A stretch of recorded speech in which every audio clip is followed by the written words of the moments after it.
রাজা কোথায় মানসী? জ্যোতি, মজা করছিলিস তোরা?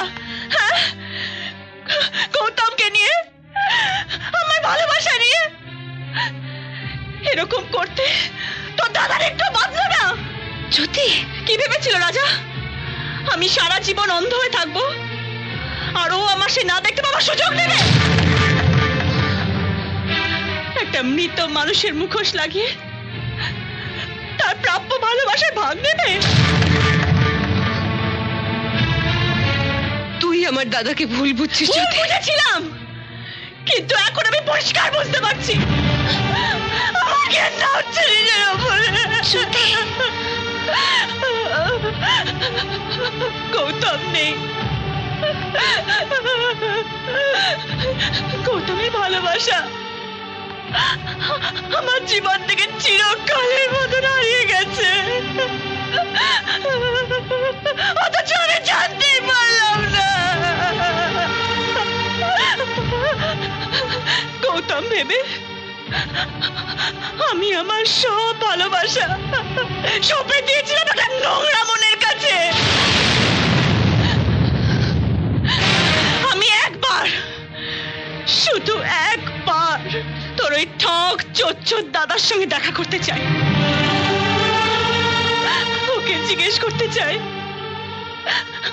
একটা অসহায় মেয়ের ভালোবাসা নিয়ে এইভাবে ছেলে খেলা করতে ও কতটুকু আনন্দ পেল। আমার দাদা ঠক চোচ্চোর নয় জ্যোতি, আমার দাদা তোর ভালোবাসা নিয়ে ছেলে খেলাও করেনি। আমার দাদা তো শুধু তোকে ভালোবেসেছিল রে। তোকে বাঁচানোর জন্য আমার দাদা নিজের ভালোবাসাকে মেরে একটা মৃত মানুষের ভালোবাসাকে বয়ে বেরিয়েছে। তার প্রাপ্য ভালোবাসায় ভাগ বসায়নি জ্যোতি, শুধুমাত্র তোর জন্য। তোর জন্য আমার দাদা তার শরীরে মনে একটার পর একটা আঘাত নিয়েছে, কিন্তু তোর শরীরে তোর মনে একটাও আঁচড় লাগতে দেয়নি। হ্যাঁ, আমার দাদা ঠগ জোচ্চোর, কিন্তু ও তোকে ঠকায়নি। তোর সঙ্গে কোনো জোচ্চুরি করেনি জ্যোতি, ও তো ঠকিয়েছে নিজেকে। ও জোচ্চুরি করেছে ওর নিজের ভালোবাসার সঙ্গে। আর তাই আমার সেই ঠগ জোচ্চোর দাদাটা আজ মরবে বলে বেরিয়েছে।